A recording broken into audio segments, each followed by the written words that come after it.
And this just in, apparently Stoop Kid never leaves his stoop. Alright, here we go.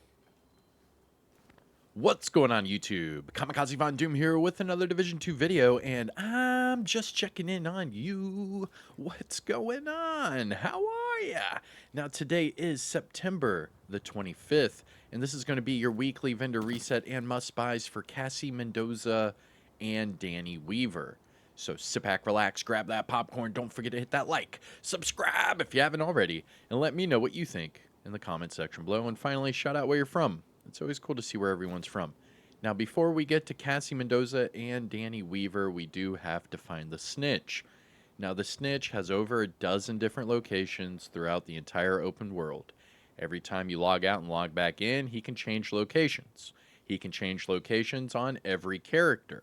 So this is why every week, whenever I do this weekly vendor reset video, I tell you to put in the comments down below where you typically find the Snitch, whether it be coordinates or just, typically where you find them, to help out others in the community, because these vendors open and close every other day. So it is a timed thing. So if they freak out and they can't find the Snitch, some people just won't even find the vendors in time. So help each other out. Let each other know where you find the Snitch in the comment section below. Now, for example, this is where I found the Snitch. My coordinates are 1408 by 3626. I am just south of the 1040 safe house, and you can see the route I took. All I did was I fast traveled to Jefferson Trade Center, and then I ran across the street. This is where I typically find the Snitch, but I do know it's different for everybody.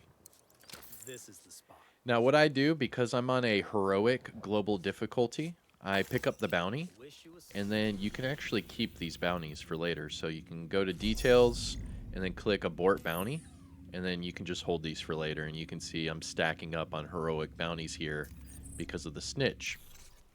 Now, when that happens, you also get the locations for both Danny Weaver and Cassie Mendoza. So you have to go to your map and look for the white shopping cart icons that are on your map. There will now be 2 of these icons, okay? So there's your first one, Cassie Mendoza, just outside of the theater. And then for Danny Weaver, here we go.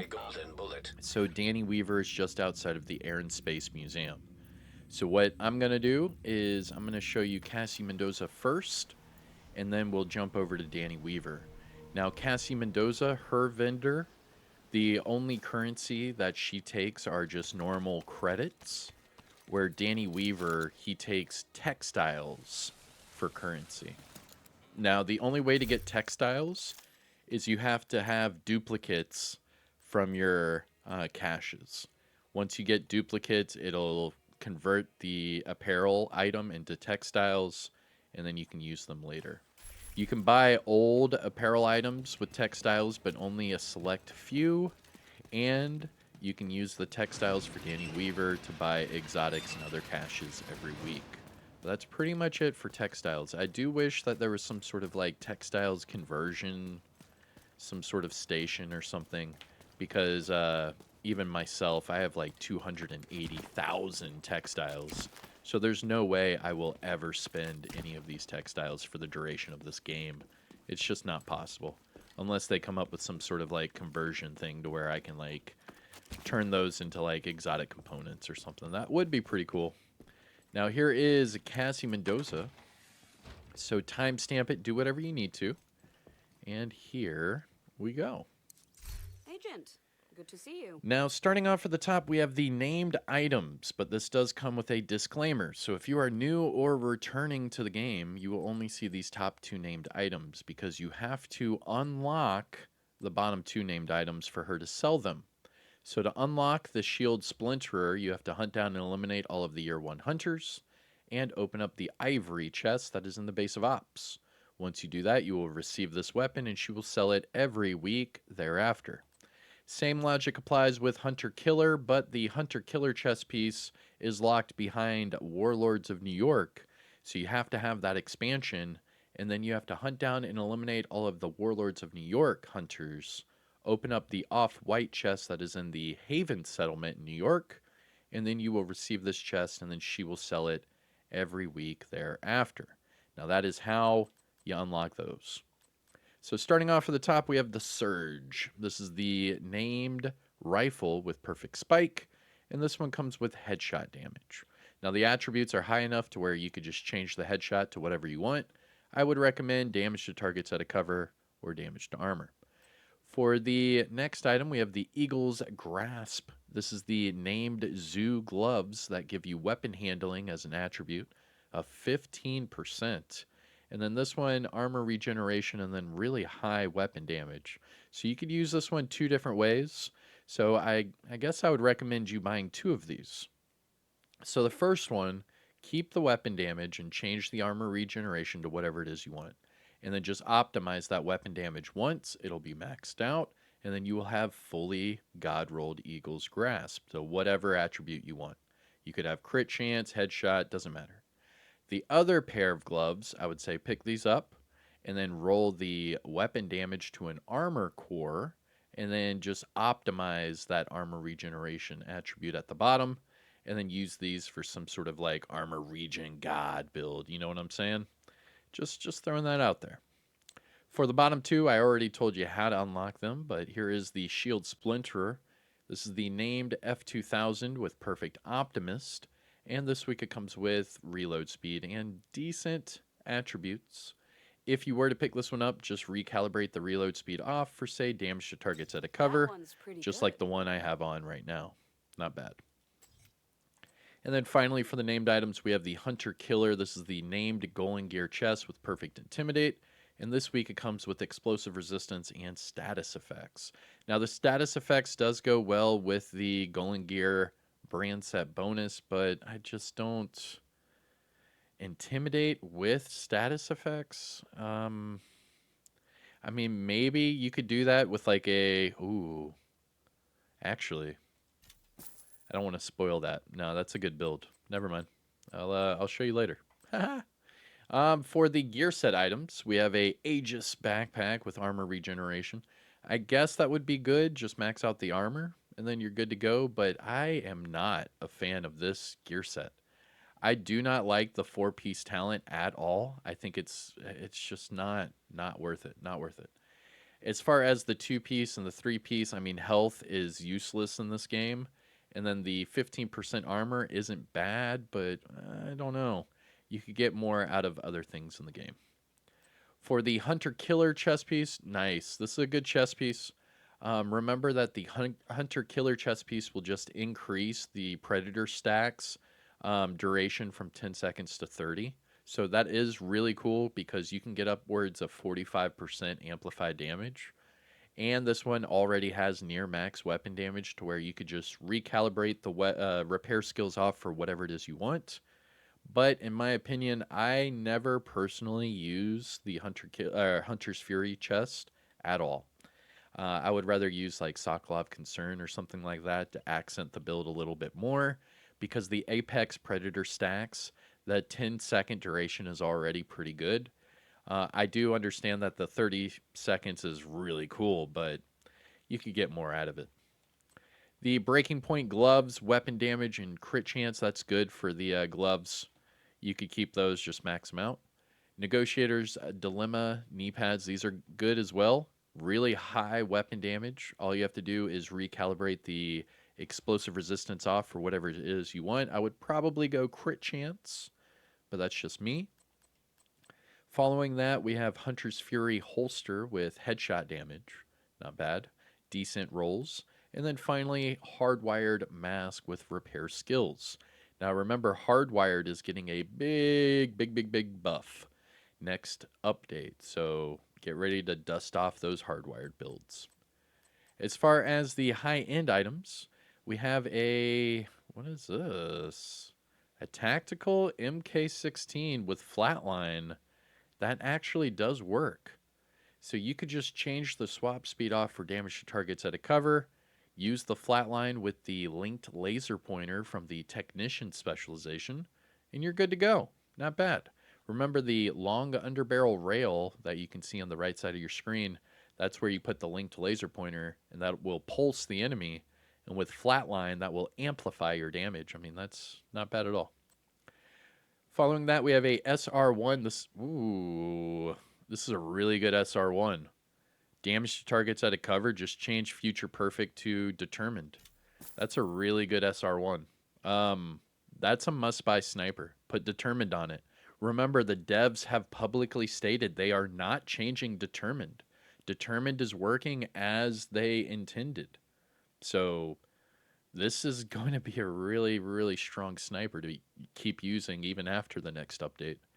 Following that, we have Fenris chest with Gunslinger. Well, Gunslinger is going to be really big next update too. So I'm going to put that one on. Gunslinger, perfect versatile, the new exotic holster, the new brand set.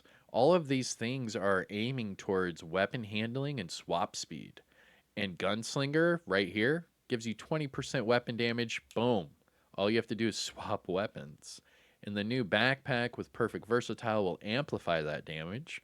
And then the new freaking holster will give you more, what was it? It was more magazine size, more bonus armor, more rate of fire, and more damage. The new exotic holster's freaking dirty, man. Like, it's a really beastly holster. I'm not going to lie. The new exotics aren't bad that are coming to the game. They require a certain playstyle, but they're not bad at all. And then finally, for the high-end items, Wyvern Mask, status effects, weapon handling. Oh, this is another good one. So just recalibrate the weapon handling for skill damage. Have skill damage status. Remember that for the Wyvern, the one piece gives you skill damage, the two piece gives you status effects. And you'd have both right here on your mask. And then finally, for the mods, we have headshot damage 7.8 and turret +1 extra mortar. All right, for must-buys, things to look for from Cassie. All right, Eagle's Grasp isn't bad. It's not my favorite pair of gloves, but these are good ones.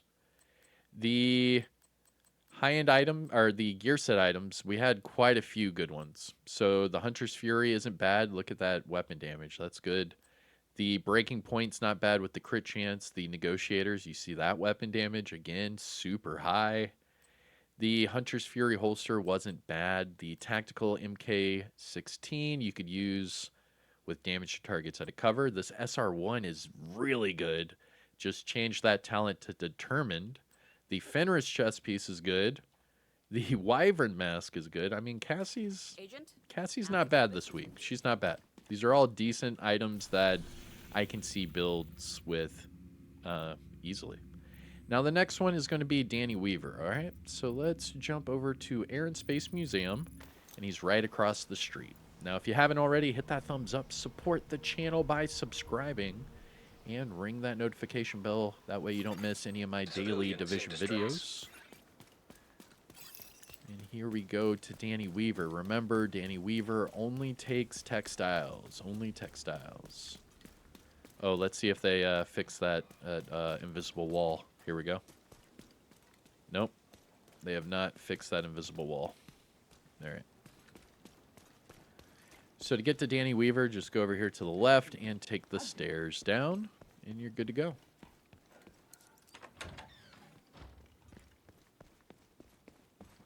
All right, timestamp it, do whatever you need to, but here is Danny Weaver. You need to unload some stuff? Okay, so we have 1 exotic, 5 field proficiencies, 2 named items, and then 4 crafting caches. Nice. I mean, it's better than nothing. And what is that? That's 9, 10. That's 12 caches. So 12 caches from Danny Weaver, 5 field proficiency. So that's 10 items there, 1 exotic, 2 named. So, I mean, that's at least 13 items. Not to mention all of the materials. That's decent. All right, let's pick it up. And then remember, let me know what you get in the comment section below. And then I will show you what exotic and named items I get. I don't need the materials. You can see all of mine are read out, but I'll keep them just in case. All right. So it took my currency, so I know that it worked. It's popping up right now on the screen that I picked up the caches, so let's see. All right, so it did work this week. Now, if it does not work for you, just log out, log back in, go back to them. and make sure that it takes the currency. If it's not taking the textiles, you have to log out, log back in, and try again. All right, here we go. Exotic. Big money, big money. The backfire, that's not bad. The backfire is getting a big, big buff. Next update. Big buff for the backfire. Not bad. All right, let's see if I get any other surprises. The profit, that was surprising. Picaros is sadly getting a nerf. Zero Fs is a good one still. MG5. Last 3. 2 more. Oh, LVOAC. That one's becoming full auto next update. And Overlord. Okay, let's look at that LVOAC. Where was that? There we go. Damage to armor. Nice. Bruh. Bruh. Yo, the LVOAC is going to smack next update. Just letting you know. I'm just letting you know. I have several LVOAC builds that I have not released yet. So look forward to that. And PTS Phase 2 is coming soon. So I'll have even more things to show you because there's a lot of things we haven't talked about yet from the PTS. But for today's video, this is it for the weekly vendor reset and must buys for both Cassie and Danny Weaver. Today is September the 25th. I hope you enjoyed. If you found this video helpful or informative in any way, shape, or form, please hit the thumbs up. Subscribe for more content, and let me know what you think in the comment section below. Finally, shout out where you're from. It's always cool to see where everyone's from. But that's it. Take care of yourself. Enjoy the rest of your day. Peace out. All right, let's go do some golden bullet. Job, buddy.